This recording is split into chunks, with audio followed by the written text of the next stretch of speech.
La première, c'est déjà que j'ai écrit sur la Syrie pendant très longtemps, finalement pendant au moins une vingtaine d'années.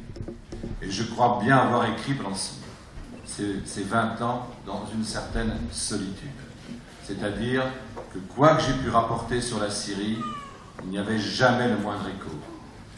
Il y a une quinzaine d'années, je suis retourné à Hama faire une enquête sur ce qu'avait pu être le massacre de 1982, essayer de voir ce qu'il en restait dans la mémoire des gens qui l'avaient vécu.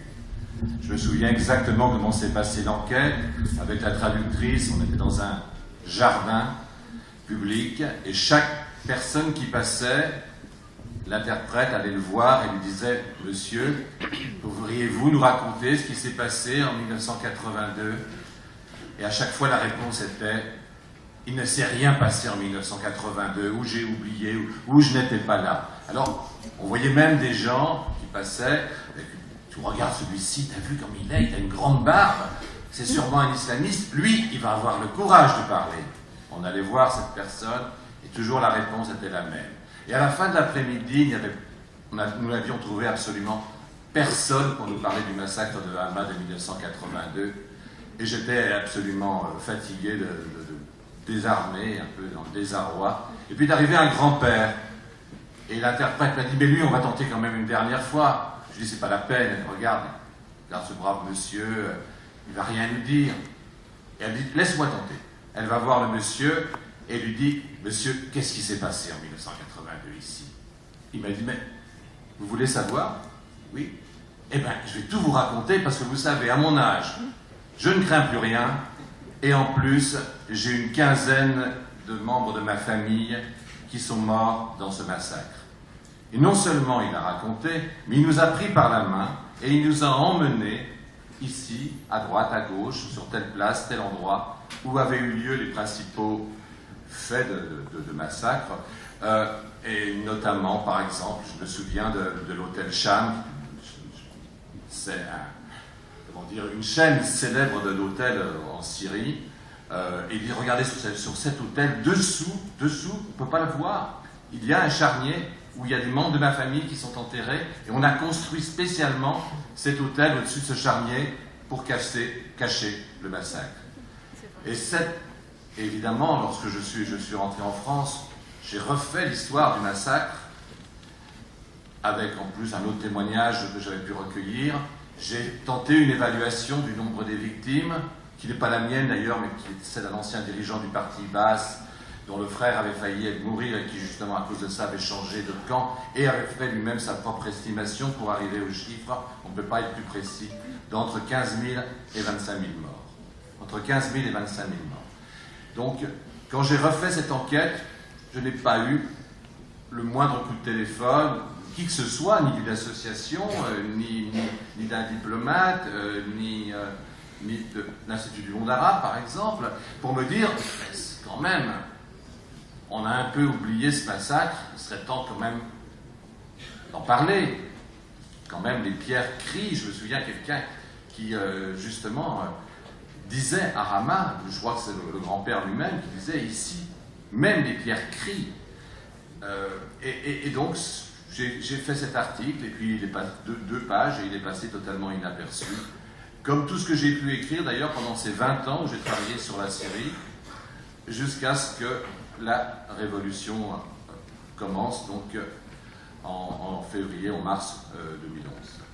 Et je voulais tout de suite dire une chose sur laquelle j'ai beaucoup écrit, et qui aussi est tombée totalement nulle part. C'est la question de la torture en Syrie.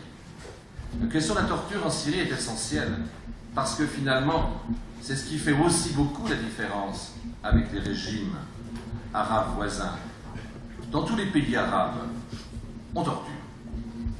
On torture, en général, pour faire parler les gens, pour leur dire « toi tu fais partie des frères musulmans, toi tu fais partie du parti communiste, à vous, etc. » et dénonce tes copains. Mais on torture, mais en Syrie c'est beaucoup plus complexe, c'est beaucoup plus pervers. On torture pour torturer. On ne torture pas seulement pour savoir, pour faire dénoncer. On torture par une forme de perversité assez extraordinaire. On torture pour torturer, on torture pour briser, on torture pour broyer, on torture pour faire peur également. Et c'est peut-être la spécificité syrienne, avec l'Irak d'ailleurs, de Saddam Hussein, où on faisait exactement la même chose, et peut-être dans une certaine mesure aussi en Arabie Saoudite, et en Libye bien sûr, mais là on torture pour broyer, on torture pour torturer par une forme de perversité extraordinaire. Et il y a d'ailleurs une littérature syrienne sur la torture, et qui est extraordinaire. Mais c'est toujours pareil, il y a quelques années, lorsque le livre La Coquille est paru, extraordinaire livre sur la condition pénitentiaire et la condition de la torture, où l'on voit des services secrets, finalement, rivaliser à celui qui torture le plus, faire des compétitions de torture. On peut lire ça dans ce livre qui n'a eu très peu de succès, malheureusement, alors qu'il est non seulement un document extraordinaire, mais il est le fait d'un grand écrivain syrien qui a passé très bien et qui a été torturé du début jusqu'à la fin. On torturait en Syrie le premier jour, le deuxième jour, on torturait tous les jours. On torturait tous les jours les mêmes personnes. Et même dans le Liban voisin, à l'issue de la guerre civile libanaise, lorsque s'est installé à la frontière de la Syrie et du Liban, dans la ville de Anjar, un centre d'interrogatoire. Là aussi, on faisait exactement la même forme de torture. J'avais retrouvé des gens qui étaient passés à Anjar et qui avaient survécu, des Libanais, après 14 ou 15 ans passés dans les geôles syriennes. Ils racontaient des choses extrêmement précises. Et ce qui m'avait frappé, c'est que je leur avais dit, vous savez, vous faites un témoignage à ce point fort que je ne veux pas me contenter d'un pseudonyme. Vous donnez votre vrai nom, ou je ne prends pas votre témoignage, je l'écoute simplement, mais je ne le recueille pas. Et tous ont dit, mais après ce qui nous est arrivé, monsieur, vous ne croyez quand même pas qu'on va avoir peur de donner notre nom? Nous, non seulement nous donnons notre nom, mais nous insistons pour que notre témoignage paraisse sous notre vrai nom. Et c'est ainsi que j'ai commencé à apprendre la spécificité des tortures syriennes. C'est-à-dire la torture du parachute, qui sont quand même des tortures qu'on ne voit, qu'on n'a jamais entendu parler ailleurs. Torture du parachute, où les geôliers prennent le corps de la victime et le lancent en l'air, et le laissent retomber par terre un certain nombre de fois. Bilan de l'opération, soit une paralysie, soit la mort, soit une multiple fracture, et de toute façon on a un homme broyé. Torture de la chaise allemande. Je me suis toujours demandé d'où venait le nom de la chaise allemande.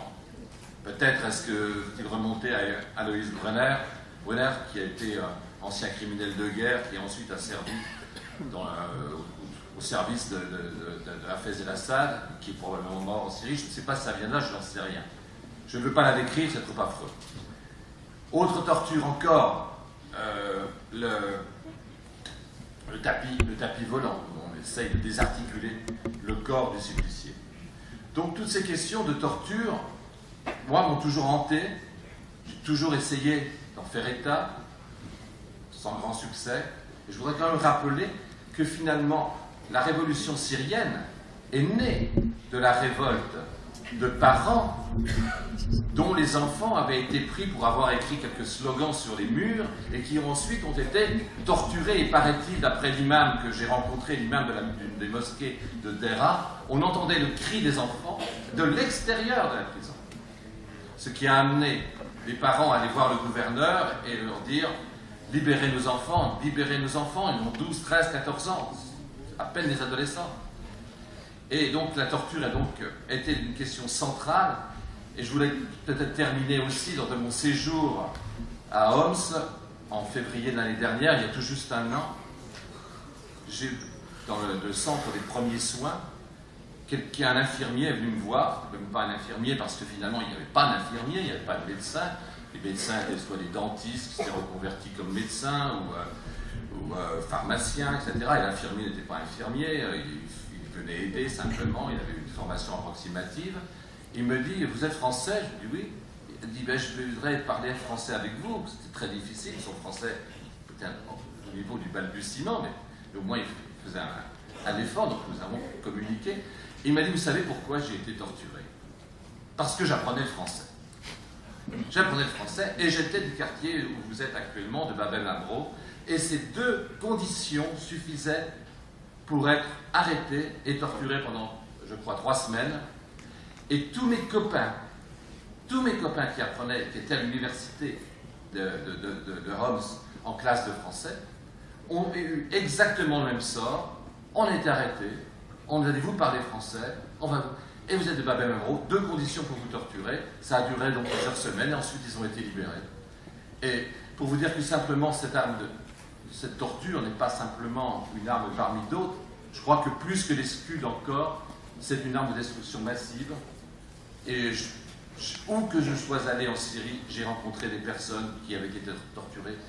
Et je crois que c'est ce qui m'a incité, peut-être un peu plus que sur d'autres théâtres, d'autres conflits, à avoir un engagement un tout petit peu moins journalistique et un peu plus humaniste. Merci.